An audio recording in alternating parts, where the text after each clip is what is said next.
봅니다. 하나님이 우리 녹정교회를 그리고 정립장교회를 기뻐하실까요? 아멘이란 말이 바로 나오셔야 하는데 생각해보게 되는 것 같아요. 그리고 범위를 좀 넓혀서 하나님이 오늘 우리 교회들, 이 땅에 있는 모든 교회를 기뻐하실까라는 생각을 또 해보게 됩니다. 여기는 또 아멘이 또 잘 안 나와요. 그럼 반대로 정말 범위를 좁혀서 한 사람 된 교회인 나의 삶을 기뻐하실까라는 또 물음을 해보게 됩니다. 생각이 많아지죠. 저도 말씀 이렇게 쓰면서도 하나님이 과연 나를 기뻐하실까라는 고민을 해보게 됩니다. 우리는 지난주에 나눈 것처럼 교회는 주는 그리스도시요 살아계신 하나님의 아들이십니다라는 신앙의 고백 위에 세워진 교회라고 했습니다. 교회는 이 신앙의 고백이 분명해야 흔들리지 않습니다. 그리고 이 고백 위에 세워진 교회는 예수님의 것이니 내 교회라고 말씀하셨으니 절대 무너지지 않습니다. 흔들리지 않습니다. 하나님은 교회를 사랑하시고 끝까지 책임지십니다. 그런데 이러한 교회가 끝까지 교회된 역할을 감당하기 위해서 우리가 어떠해야 하는지, 우리가 어떻게 살아야 하는지에 대한 분명한 정체성과 그리고 사명을 깨닫고 있어야 합니다. 교회가 교회되기 위해서 교회가 갖추어야 할 모습이 무엇인지 고민해 보아야 합니다. 우리가 어떤 대상이 있는데 그 대상에 대해서 기대할 때가 있습니다. 저 사람이, 아니면 저 단체가, 저 공동체가 이러했으면 좋겠다라는 기대를 가지는데 그 기대가 깨지면 실망하게 됩니다. 그런데 실망이 반복되면 나중에는 혐오가 돼요. 내가 다시는 안 한다. 기대도 안 한다. 쳐다도 안 본다는 마음으로 바뀌게 됩니다. 우리가 투표를 하지요. 투표가 때가 되면, 선거가 되면 투표를 합니다. 그런데 투표를 하면서 큰 기대를 안 해요. 해봤자 이런 정치인들에 대해서 투표를 했는데 계속해서 그 실망이 반복되면 어느 순간 기대보다는 실망하게 되고 혐오를 하게 됩니다. 그래서 그 이유가 표 필요할 때는 와서 인사도 하고 잘하겠습니다 했는데 선거가 끝나고 나면 다음 선거 때까지 얼굴 한번 못 보는, 뉴스에서 안 좋은 소식만 계속 접하게 되는 경우가 있기 때문입니다. 물론 반대의 경우도 있겠지만 그런 실망들이 이어져서 혐오로 이어집니다.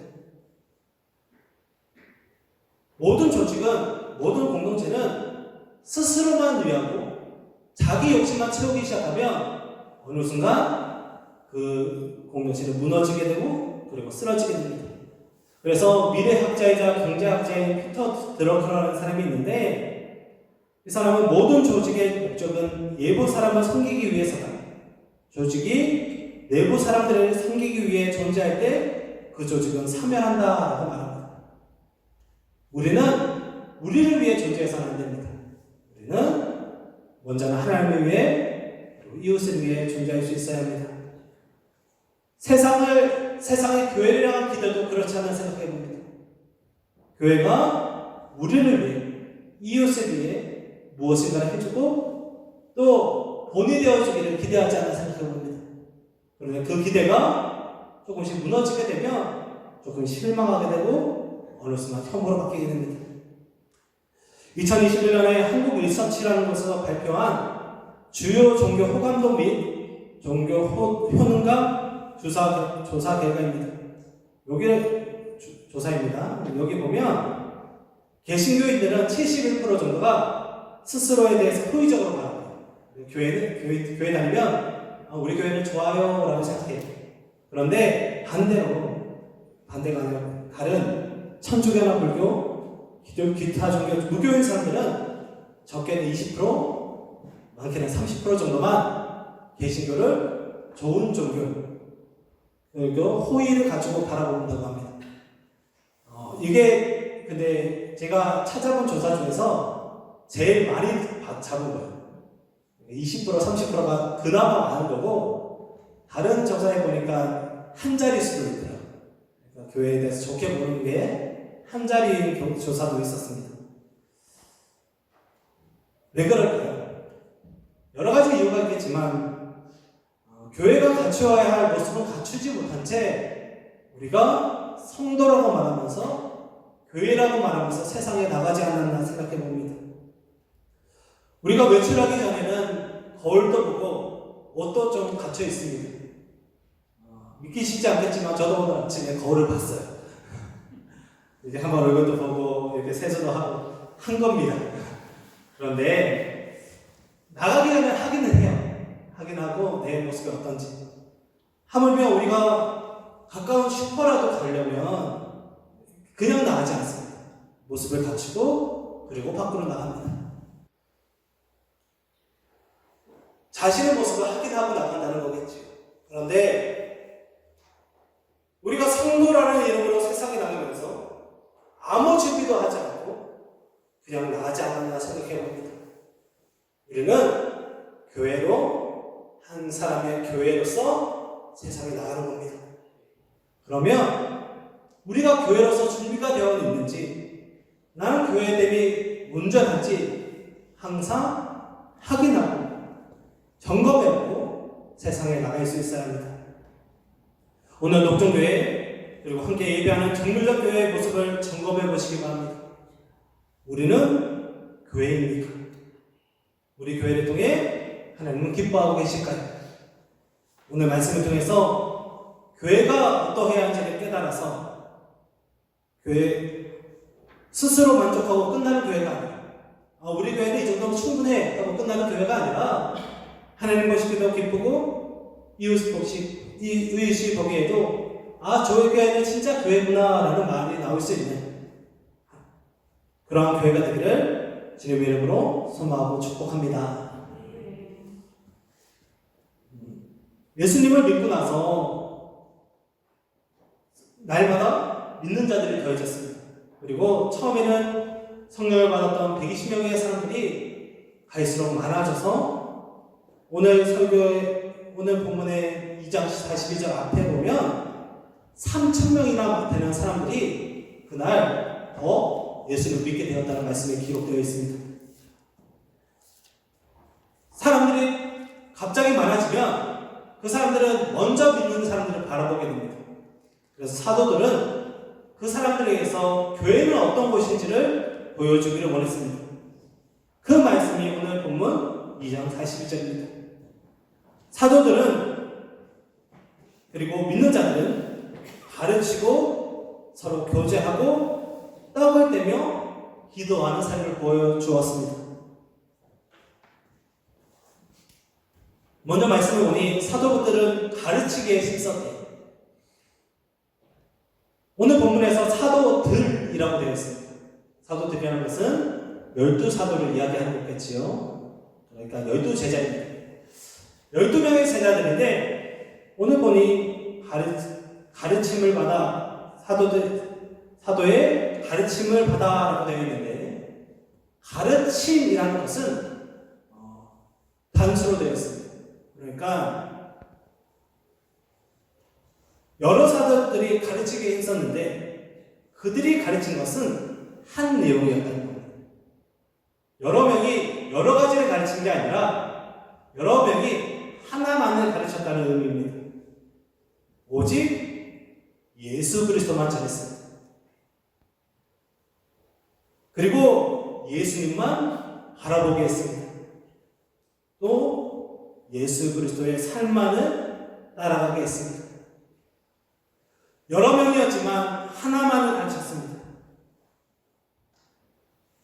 이를 위해 베드로는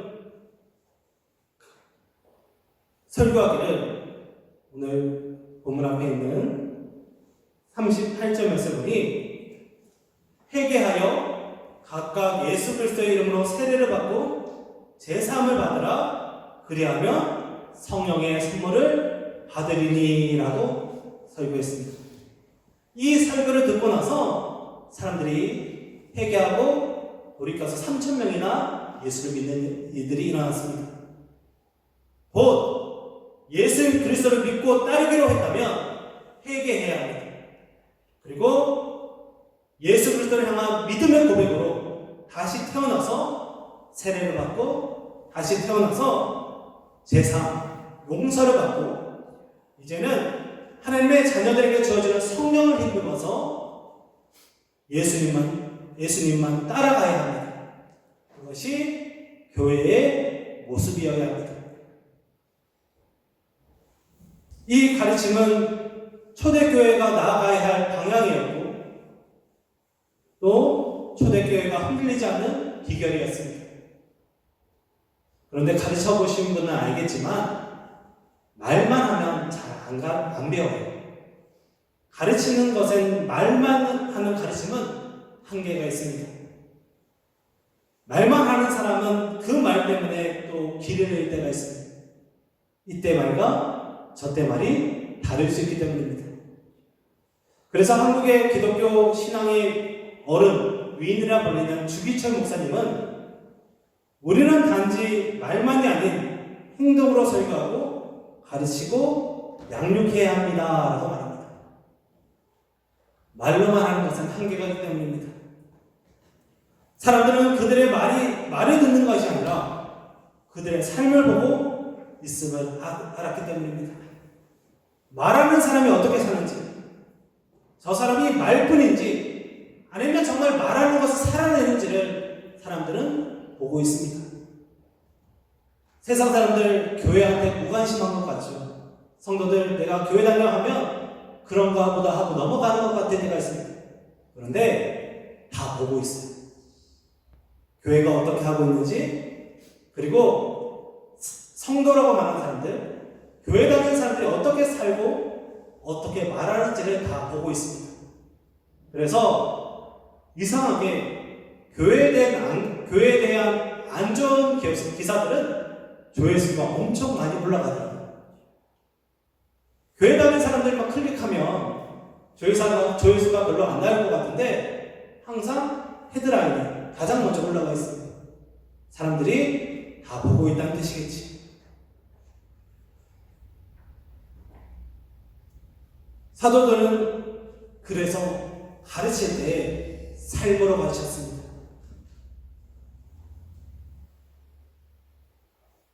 초대교회 사도들과 성도들은 그 가르침을 가르치고 끝내는 것이 아니라 살아냈습니다.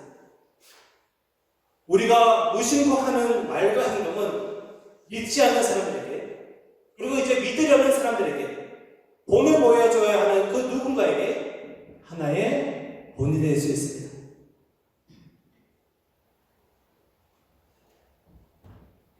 저에게는 딸이 2명이 있습니다. 한 명은 지금 8살이고, 한 명은 4살인데, 지금 8살인 딸 이름이 나음입니다. 제 나음인데, 얘가 4살 때에 저랑 한번 산책을 나간 적이 있어요.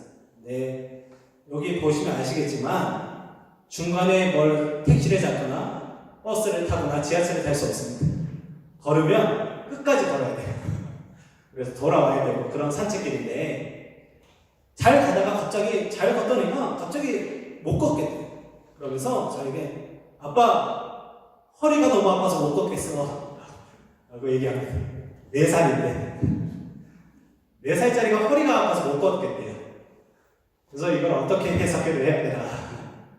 그래서 제가 허리 아파? 그러니까 아빠 내가 허리 너무 아파 아무것도 못하겠어 이러면서 그래서 제가 안아주고 돌아온 기억이 있습니다. 그리고 돌아온 길에 생각해보니까 제가 그 무렵에 허리가 아팠어요. 그래서 그 무렵에 제가 했던 말이 앉으나 서나 뭘 하나 제가 성도님들 앞에서는 아프다는 얘기를 못합니다. 성도님들 앞에서는 감히 제가 그런데 저희 집에서는 제가 아프다는 말을 한 번씩 하는데 그 무렵에 제가 허리 아파 이 얘기를 좀 많이 했어요. 그래서 저희 아내한테 집에서는 제가 아내한테 이름을 부르는데 보배야 나 지금 허리가 아파서 이거 좀 못할 것 같아 이렇게 좀 얘기를 많이 했나 봐요. 아이가 그걸 본 겁니다. 허리 아프다고 말하면 안 해도 되는구나. 허리 아프다고 말하면 엄마가 다 해주는구나. 나도 허리 아프다고 말해야겠다. 그때부터 그 아이가 한동안, 지금은 안 하지만 한동안 뭘 하기 싫으면 아빠 허리 아파서 밥을 못 먹겠어. 아빠 허리 아파서 화장실을 못 가겠어. 어찌나 많이 사먹는지 그거 바로잡는데도 한참 걸렸어요. 저는 무신고했어요. 정말 아무 의미 없이 아무 생각 없이 그냥 아프니까 그냥 무신고한 행동이었는데 아이는 보고 있었습니다. 무신고하는 말과 행동이 있어서는 안 됩니다. 성도는 더욱 굳어야 합니다. 우리는 세상 속에서 무신고하는 말들이 있습니다. 무신고하는 행동들이 있습니다. 그런데 세상이 보고 있습니다. 교회도 마찬가지입니다. 교회가 무신고하는 행동들이 있습니다. 이웃에 대해서 생각하지 않고 또 세상에 대해서 생각하지 않고 교회가 무신고하는 행동들이 있습니다. 그런데 어느 순간 그 모습들이 쌓이고 쌓입니다. 그래서 결코 무신고해서는 안 됩니다. 성도는 그리고 어른은 항상 유심코 말하고 행동해야 합니다. 그렇게 예수 그리스도를 세상에 나타내고 가르치시기 바랍니다. 말로 가르치는 것은 안 됩니다. 넘어지고 스스로 무너집니다. 그래서 삶이어야 합니다. 사도들의 가르치는 삶이었습니다.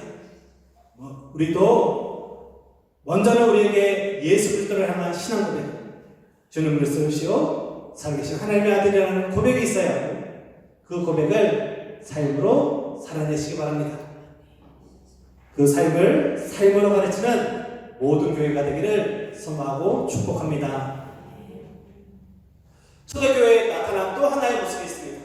오늘 말씀을 보니 교제하고 떡을 떼며 라고 되어 있습니다. 우리가 여기서 유념해야 할 것이 하나 있습니다. 우리가 순서대로 있으니까 이 사람들이 가르침을 받고 나니까 그때부터 떡을 떼고 그리고 교제했구나, 그러니까 가르침의 결과구나 라는 생각을 할 수도 있습니다. 그런데 원어 성경을 보니까 이 네 가지 모두 그리고 라는 접속사가 붙어 있습니다. 그러니까 가르치고와 교제, 떡을 떼는 것, 그리고 마지막 기도까지가 결과가 아니라 함께 가는 것이었습니다. 그리고 모두 다가 하나의 동사, 힘쓰니라라는 동사로 이어집니다. 그러면 우리는 가르침을 중요하게 여기는 만큼 교제하고 떡을 떼고 기도하는 일에 똑같이 힘써야 합니다. 가르치는 것만 하면 안 되고 가르칠 때 똑같이 교제하는 일에 힘써야 하고 떡을 떼고 기도하는 일에 똑같이 힘써야 한다는 얘기입니다. 교제는 교회의 하나됨을 끈끈하게 하고 서로 다른 부분들을 맞춰가며 똑같은 한 사람의 교회 되기 위한 힘쓰는 모습, 그 모습을 의미합니다. 떡을 떼는 것은 성찬을 의미하기도 하고 또 예배 후에 식탁 교제를 의미하기도 합니다. 그러니까 초대교회에서는 항상 예배 후에 성찬을 나누었습니다.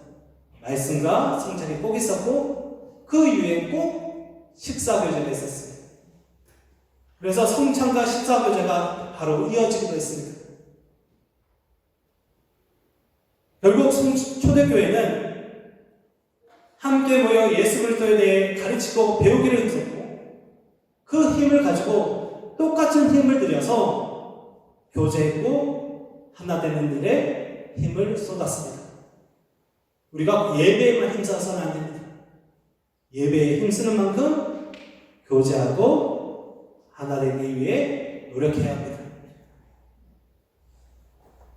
그래서 교회는 교제하고 서로 하나 되는 일에 최선을 다해야 합니다. 예배만 잘하고 끝나면 안 됩니다. 그 이후에 하나 때문에 힘쓰시기 바랍니다.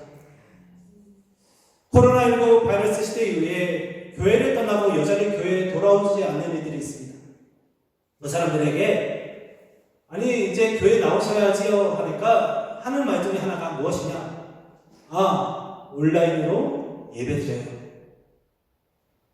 코로나 때 집에서 예배 드릴 수 있도록 모이지 못하니까 온라인으로 예배 드릴 수 있는 창구를 열어두었더니 이제 돌아오지 않고 그렇게 해도 내가 신앙을 유지할 수 있구나 라고 생각하면서 교회를 돌아오지 않고 그냥 집에서 예배하는 사람들이 있습니다. 이런 사람들에 대해서 스칼솔즈라는 작가는 선에 갇힌 인간, 선밖의 예수라는 책에서 영적이기는 한데 종교적으로 살기를 원하지 않는 그리스도인이라는 표현을 썼습니다. 그 사람들은 영적으로는 깨어있다고 말하지만 종교적인 활동들, 예배에 간다거나 교회에서 하나 되는 일들은 하려 하지 않습니다. 그런데 그들은 공동체에 소속되거나 교제하며 하나 되기를 거부합니다. 이는 건강하지 않습니다. 교회는 하나 되고 교제해야 합니다. 교제 가운데 서로 다름을 인정하고 서로 맞지 않는 부분을 맞추어가며 우리를 용서하고 품어주신 주님의 사랑을 깨달을 수 있습니다. 무엇보다 초대교회에서는 식사를 함께 했습니다. 식사하며 서로 다른 부분들이 맞추어져 가고 식사하며 서로 대화하고 하나 되어 왔습니다. 우리 한국 사람들이 많이 하는 말들 중에 이런 말이 있습니다. 다음에 밥 한번 먹어요. 그런데 그러고 나서 밥 먹은 사람은 별로 없습니다. 저도 그 말을 자주 합니다. 네, 성도에 오셔도 저를 겪어본 분들은 알겠지만 저희 성도인데 저랑 밥 먹은 날이 잘 없어요. 그렇죠. 가까우신 성도인데도 저랑 밥을 먹은 분들은 잘 없습니다. 저는 집 밖에 잘 안 나가요. 그래서 하루 종일 말 안 하고 하루를 살아라 그래도 저는 하나도 답답하지 않습니다. 젊은 성도들이 오셔서 MBTI라는 것을 아시는 분도 아시겠지만 저는 I 99%가 나오는 사람이에요. 내성적인 게 거의 100인 사람이에요. 그래서 제 가까운 친구들은 제가 목사님 목회를 하고 있다 그러면 네가 어떻게 그걸 해? 사람을 만나는 걸 싫어하고 잘 못하는 사람이라는 걸 알기 때문입니다. 그런데 그런 제가 제일 힘들었던 곳이 군대였습니다. 군대는 다 모르는 사람들이 사회에서는 마음에 안 들고 싫어하면 안 만나는 거예요. 근데 군대는 같이 살아야 돼요. 그리고 밥도 매일 같이 먹어야 돼요. 나에게 혼냈던 사람, 내가 외면하고 싶은 사람, 내가 거절하고 싶은 사람을 계속 만나야 돼요. 그런데 그 사람들과 어느 순간 제가 가까이 지내는 거예요. 어느 순간 하나가 되어 있고 교제하는 모습을 보게 되었습니다. 그게 언제였냐? 바로 밥 먹을 때였습니다. 일할 때는 날카로워져. 다 하기 싫은 일 하고 있어요. 그런데 밥 먹을 때는 마음이 풀리더라고요. 안 맞던 것들이 왜 그랬는지를 서로 이야기하게 되고 밥 먹는 시간 동안 괜히 말 한마디 하게 되고 그러한 순간 하나 되는 것을 경험하게 됩니다. 초대교회 성도들도 마찬가지입니다. 그들은 서로 다른 사람들이었습니다. 특별히 신분이 달랐고 남녀가 달랐으며 그리고 계급도 달랐습니다. 경제적으로도 많은 차이가 있었습니다. 그런데 그들이 함께 식사했습니다. 교제라는 말의 또 하나의 의미는 베풀어주다는 의미가 있습니다. 그 사람을 위해 내 필요를 나누어주다. 그것이 교제였습니다. 그저 내가 만나고 싶은 사람만 만나고 교제한 것이 아니라 그들은 필요에 따라 자신의 것을 모두 나누어 주었습니다. 그것이 그들의 교제였습니다. 곧 서로 교제하고 떡을 떼었다는 의미는 서로에게 맞춰주고 서로를 배려하는 헌신과 배려가 있었다는 말입니다. 초대교회에 수많은 사람이 모이고 그들이 함께 공동체를 이루고 살면서도 다투지 않고 부흥할 수 있었던 이유는 서로 헌신하고 배려했기 때문입니다. 친밀한 교제의 기초는 친절한 섬김에 있습니다. 따뜻한 교제는 따스한 헌신에서 비롯됩니다. 그리고 이러한 헌신과 배려는 어떤 교회라도 어떤 교회의 성도를 만나더라도 경험할 수 있는 모습이어야 합니다. 그러므로 교제하시기 바랍니다. 그 교제를 헌신과 배려로 하시기 바랍니다. 가르치는 만큼 교제하고 떡을 나누는 일도 중요합니다. 이를 위해 서로 헌신하고 배려하며 하나된 공동체를 이루어 가시기를, 그렇게 따뜻하고 따스한 교회가 되시기를, 그러나 우리 모두가 되기를 소망하고 축복합니다.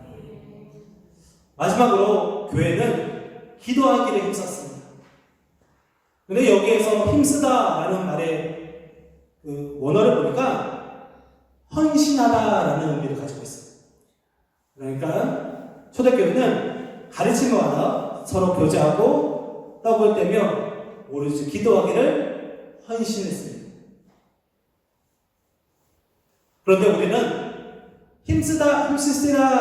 힘써요 우리 이러면 네 하겠습니다 하는데, 성령님 헌신합시다 라고 말하면 그때부터 아니 목사님 힘은 좀 쓰겠는데 헌신까지 못하겠어요 라고 말합니다.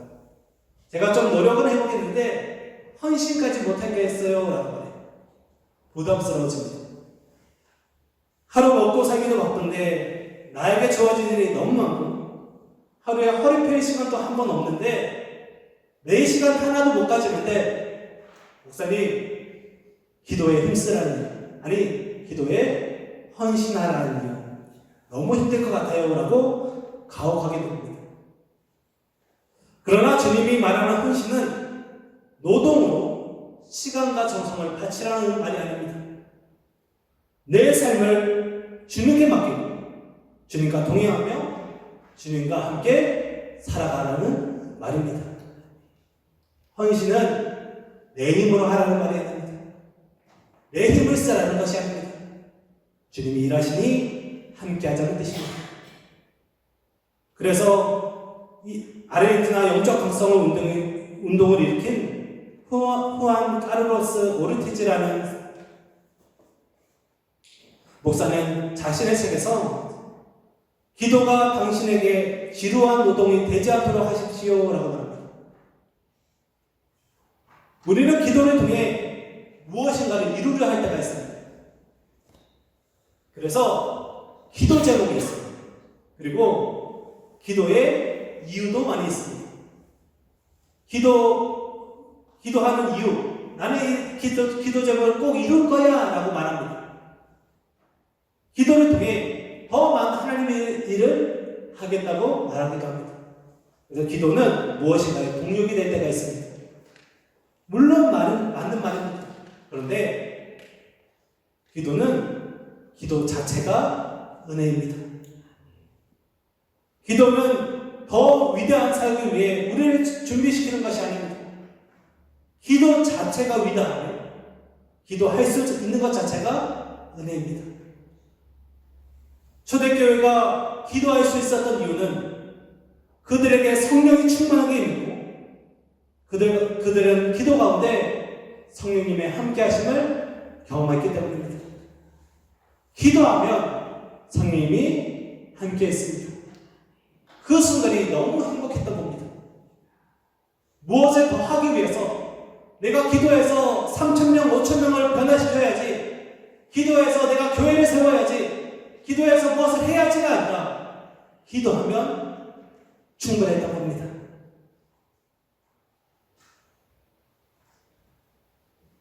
기도 자체가 은혜였기에 더 큰 사역, 더 많은 사람 구원,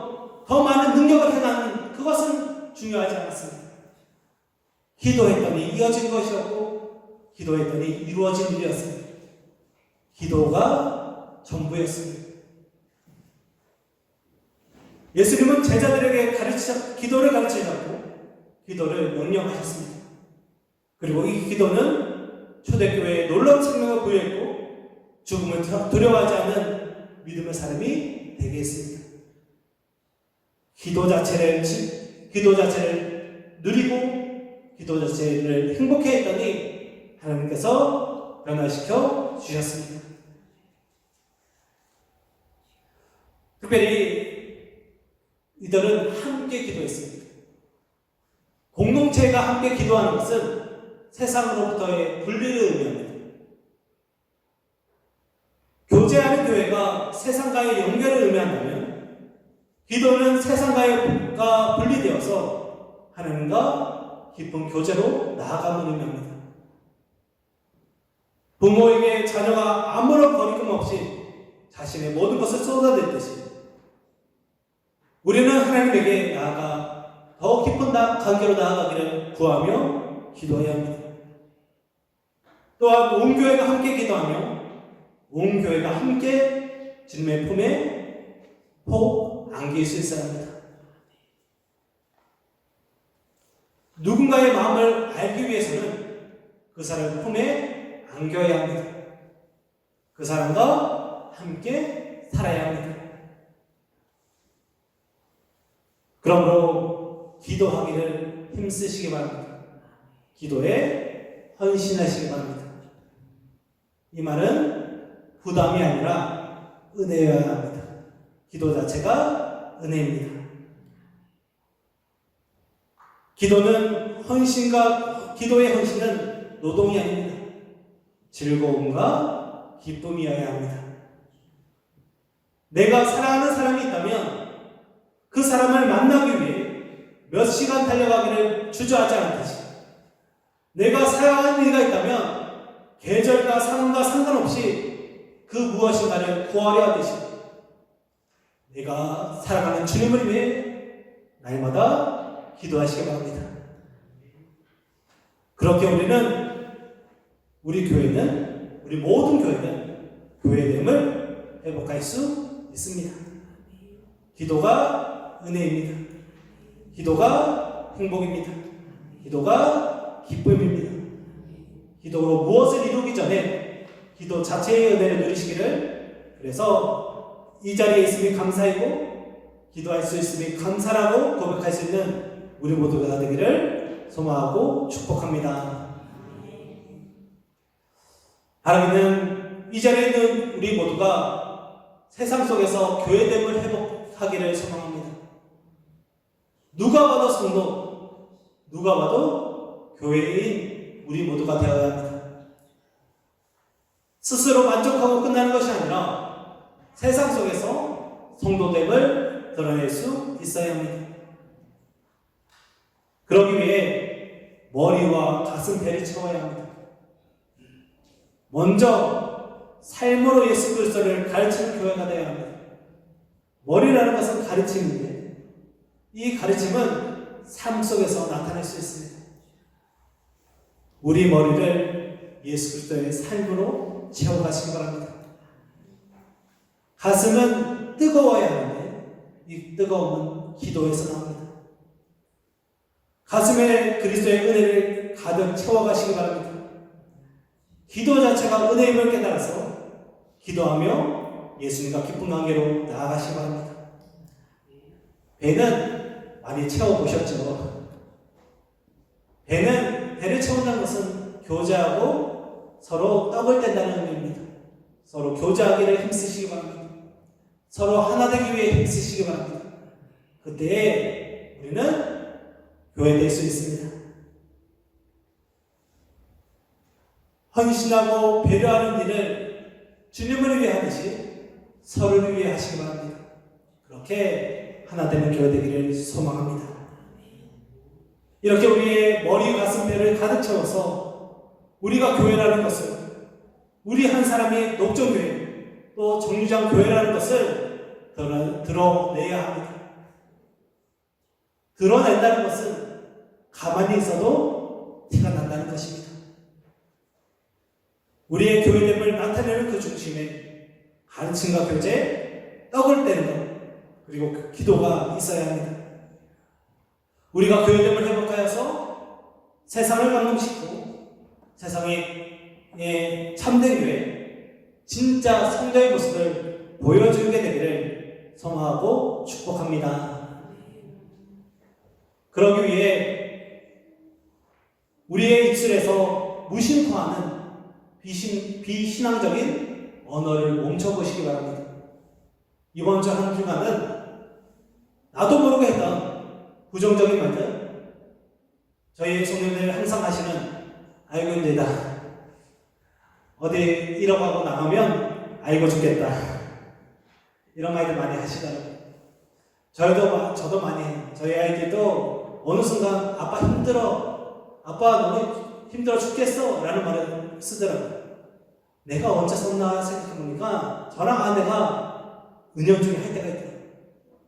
이번 한 주간만큼은 그런 비신앙적인 언어들, 부정적인 언어들을 멈추시고 그때 애를 신앙의 고백으로 바꿔보시기 바랍니다. 주여 하나님 도와주세요. 아니면 할렐루야 아멘. 힘들 때 할렐루야 한번 외쳐보시기 바랍니다. 주님의 힘이 임할 줄 믿습니다. 이번 한 주간 비신앙적인 언어들을 멈추셔서 모든 순간에 보내보시기 바랍니다. 또한 우리는 서로 교제해야 합니다. 서로를 향한 섬과 배려야 합니다. 이번 한 주간은 누군가 부탁을 하면 죄 짓는 것 아니라면 하루에 세 가지씩은 한번 들어봐 주시기 바랍니다. 그러니까 자녀들이나 가족이나 가까운 누군가가 부탁할 때 거절하지 마시고 한번 들어봐 주시기 바랍니다. 깜짝 놀랄 텐데 그래도 한번 해보시기 바랍니다. 이 사람이 한번은 튕겨야 하는데, 이 사람 한번 거절해야 하는데 라는 것이 아니라 이번 한 주간은 꼭 세 가지씩, 그 이상도 좋습니다.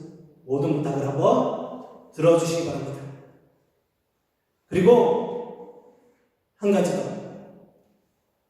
제가 진짜 잘할게요 라고 한번 말해보시기 바랍니다.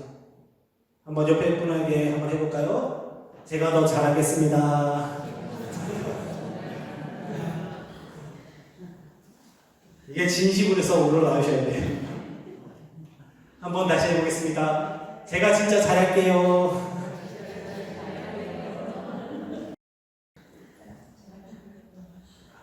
왜냐하면 가족이, 성도가 서로에게 잘해야 돼. 서로에게 먼저 잘해야 나가서도 잘합니다. 부탁을 들어주시고 서로에게 잘하는 한 주가 되시기 바랍니다. 마지막으로 기도하시기 바랍니다. 기도 자체가 은혜입니다. 기도보다 더 큰 은혜는 없습니다. 기도해서 내가 무엇을 이루기 전에 그냥 기도하시기 바랍니다. 기도하면 풀리는 거지 풀리기 위해 기도하는 것이 아닙니다. 기도의 자리를 지키시기 바랍니다. 저희 교회는 하루 1시간 기도 운동을 하고 있는데 이번 한 주간은 10분이라도 기도하자는 각오로 기도하시기 바랍니다. 1시간 하니까 성도님이 부담스러워 하는 것 같아요. 제가 특별히 이번 한 주간에 10분으로 줄여드릴게요. 그 10분이 1시간 되길 축복합니다. 10분이라도 꼭 기도하셔서 정작교회 성도님들도 이번 한 주간만큼은 꼭 10분 이상 기도하는 도전을 해보시기 바랍니다. 그리고 어떻게 기도할지 모르겠다면 기도하게 해주세요. 기도하시기 바랍니다. 그래서 우리 모두가 기도의 은혜를 누리기 바랍니다. 결국 예수 그리스도입니다. 초대교회는 예수라는 가르침을 전했고 예수 그리스도로 교제했고 예수 그리스도로 떡을 떼고 예수 그리스도의 이름으로 기도했습니다. 우리의 교회됨도 결국 예수 그리스도입니다. 세상이 교회의 실망하는 이유는 그곳에 예수가 없기 때문입니다. 세상의 교회에 기대하는 것은 바로 예수 그리스도입니다. 오직 예수님을 기억하며 가르침과 교제로 그리고 기도로 교회의 믿음을 회복하시기 바랍니다. 우리가 교회입니다. 우리 한번 외쳐볼까요? 한번 큰 소리로 하지 않는 척 좋습니다. 한번 소리 읽어보도록 하겠습니다. 같이 갑니다. 우리가 교회입니다. 한 목소리로 다시 합니다. 시작. 우리가 교회입니다. 우리가 교회인 것을 기억하시고 오직 예수로 가르치시고 교제하시며 기도하는 우리 모두 되어서 우리 교회됨을 회복하시기를 우리를 통해 세상에 예수가 드러나기를 소망하고 축복합니다. 기도하겠습니다. 사랑하는 영원하신 아버지 하나님 참 감사합니다. 오늘도 우리 함께 모여 예배하게 하시고 그 은혜를 누리게 하시니 감사합니다.